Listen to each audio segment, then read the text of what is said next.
Hello, heroines. This is Alex back again and here with the lovely Stacie Jones. And Stacie is a travel expert. And I thought for you guys and for us who either might be looking forward to traveling a little bit after either separation or divorce, or using travel as a way to rediscover ourselves, I wanted to bring Stacie in just to be able to talk about that. And so Stacie, why don't you tell us where you're from and yeah, how did you get started doing what you're doing? I'm from Rockville, Maryland. That's where I grew up. But currently I'm in Cincinnati, Ohio, getting ready to become a second time grandma. So I'm here for the next year or so, make sure my grandson gets that first good year started. So I'm super excited about that. But I got started in the travel industry kind of by default. I suffered a stroke 3.5 years ago, or little over 3 years ago. And prior to, I was in the insurance industry and did a whole lot of multitasking, scheduled like 250 Zoom calls a day from four different time zones all over the US. And I woke up on a Thursday morning being told I had suffered an ischemic stroke where part of my brain had died. And at 49, yeah, that your expression is exactly what my face looked like when I opened my eyes. I went to bed working, scheduling interviews for the next day, and then I woke up and I was in the hospital being told this. So my life as I knew it ceased to exist. As you know, Alex, I'm a recovering perfectionist. So that did not sit well with me at all. Pretty much, I cursed out my neurologist because I could not recall the word pen. He had asked me what he was holding. I said, I don't know. I need my coffee. I'm being told I had a stroke. So give me a minute. 45 minutes later, he asked me again. And that's when I proceeded to cuss him out and tell him to leave. So that's how perfectionists work. I was not happy. My life, I didn't know what I was going to do. So, but like most perfectionists, we don't sweat, not at all. Part of my brain's dead. I'm good. I got this. I got this. Oh, okay. Am I all right? Do I look okay? All right. I know I can't use the bathroom by myself yet, but other than that, I'm good. And I just started scrambling, trying to figure out how I was going to provide for my family. So I had I can't really write, even though my stroke affected my left side. My right side wasn't affected, but I don't know how it works. My penmanship looked like crap. Um, the keys on my laptop just looked like they were floating around like alphabet soup. Emails, they made sense, but they didn't make sense. So yeah, I'm faced with I gotta find something that can deal with me going to therapy 4 times a week. I can't multitask, cannot chew gum and walk at the same time, even today, even though I try. Um, and that I can make the same amount of income. And then the hours aren't going to be traditional remote hours. They're going to be overnight because you're in therapy pretty much 4 times a day, four times a week. And, or, you can work on weekend. Good luck finding a job that matches those things. A lot of prayer. I kind of muddled through this, and over the next 6 months, I found an opportunity to invest into a travel business where I'm my own boss. I work the hours I want to work. I can work from anywhere in the world. Travel perks are insanely awesome. So, of course, that was a good sway.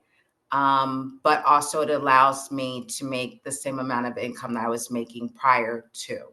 So, I fell into this by necessity. And then, only until last August of 2024 did I realize okay, I suffered one stroke in 2022, two more in 2023. And then it finally hit me the next following year. Okay, God, this is why you've given me a God do over, not once, not twice, but three times. It's because what I'm doing, I can help others not have any regret. Live for today, because you might wake up tomorrow and not be able to see, walk, talk, or even cease to exist. So it just kind of fell on me like one of those, aha. And I was in the middle of the Caribbean on a cruise, and somebody said to me, I'm sorry you had a stroke. And I just looked at him and I said, you know what? I'm not. Because guess what? Had I not had the stroke, I wouldn't be cruising around in the Caribbean for 2 weeks as if I have no care in the world. And so that's my passion, to help others have less regret. And I love that because I think that's one thing, right? Is that we feel like there are so many things we need to do, right? So Mhm. many things we have to do that those things come first and then we come last. Yeah. And we never do for ourselves. But I want to go back to what you said earlier about being a recovering perfectionist. I know that resonates with many in the group.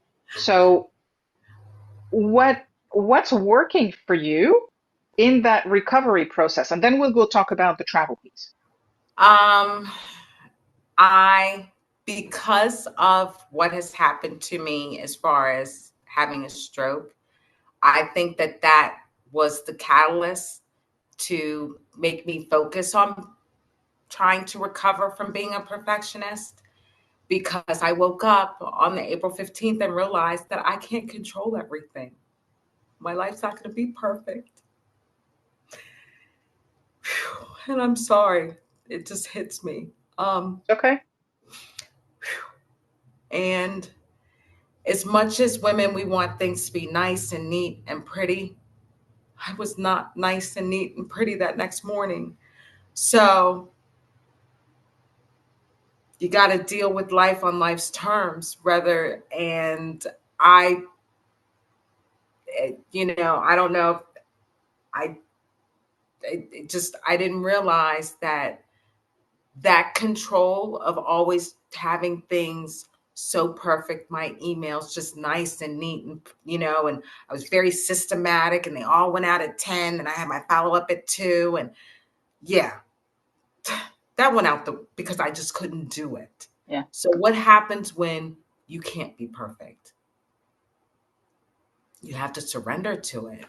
And life has kind of forced me to succumb to not being perfect, extending myself grace, um, and knowing even in my imperfection, I am perfect.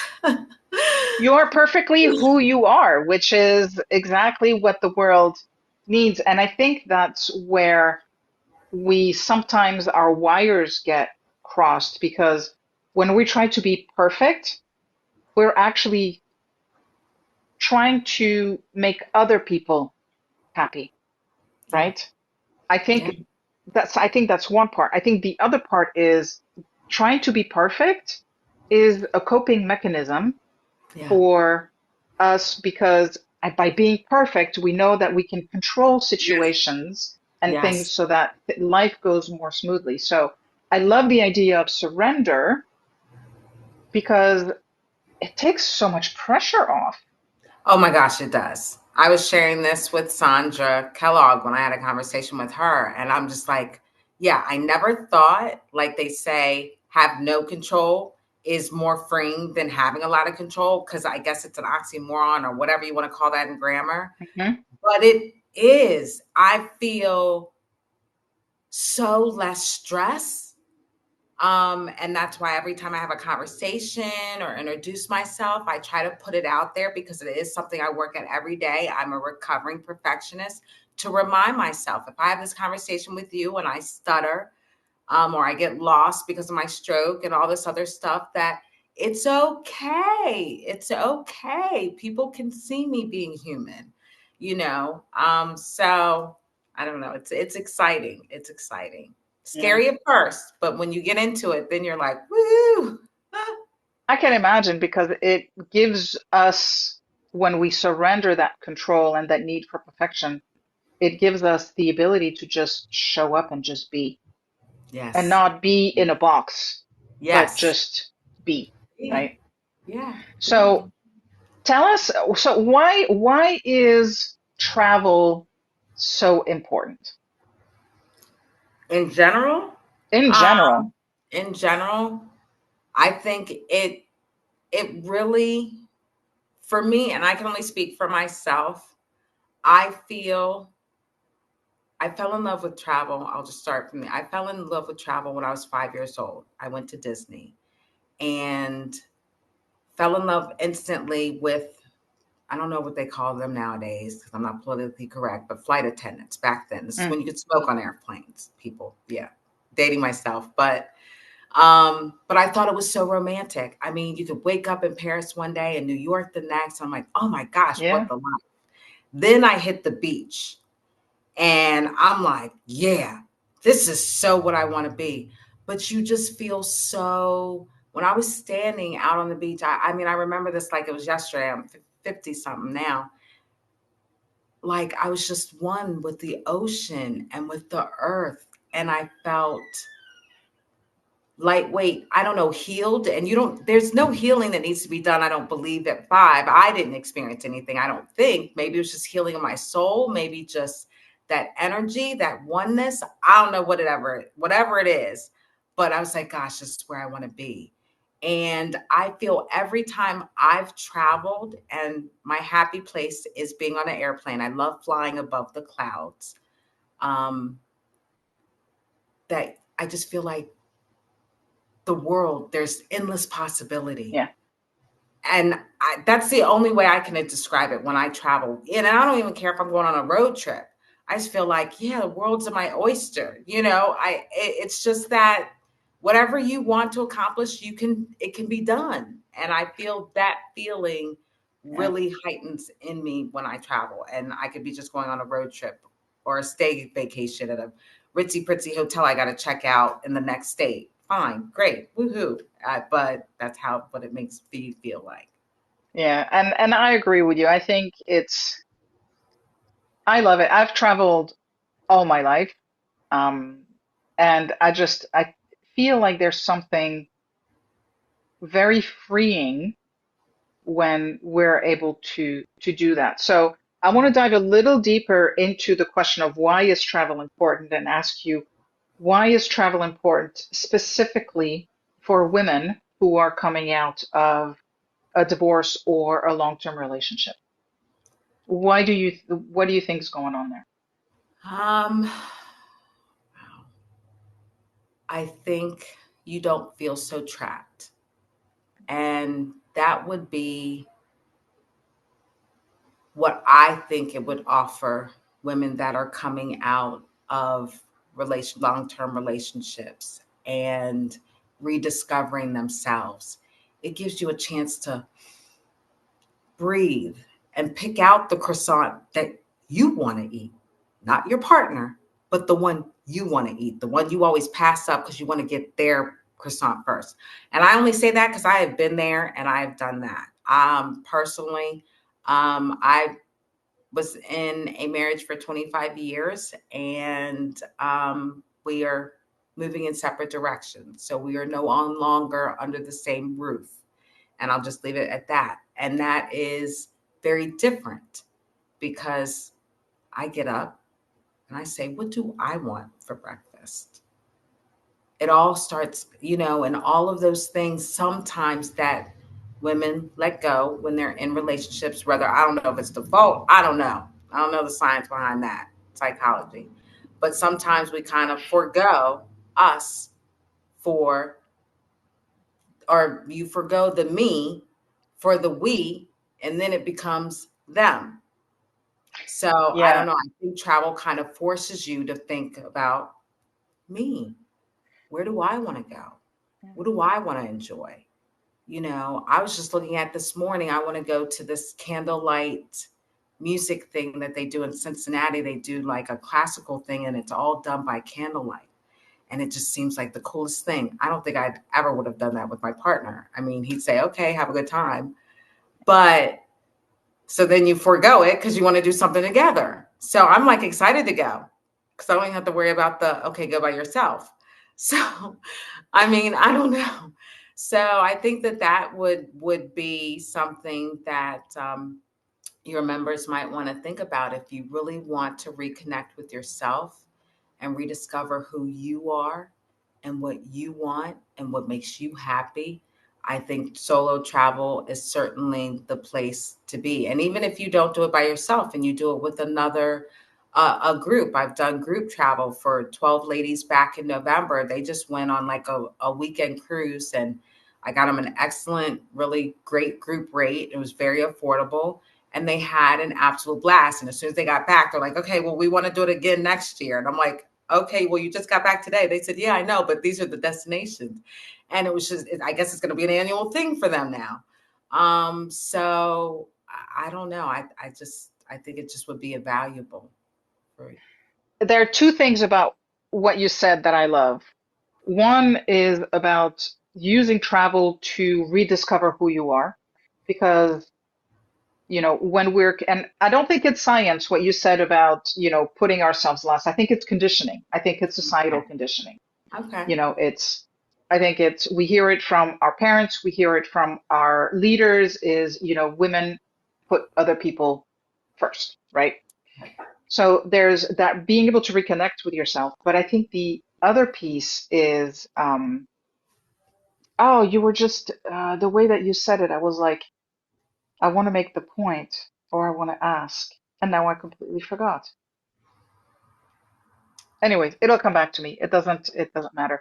I think it is about, being able to reconnect with ourselves, but also learning to put ourselves first, because we Mm-hmm. have to Very do important. that.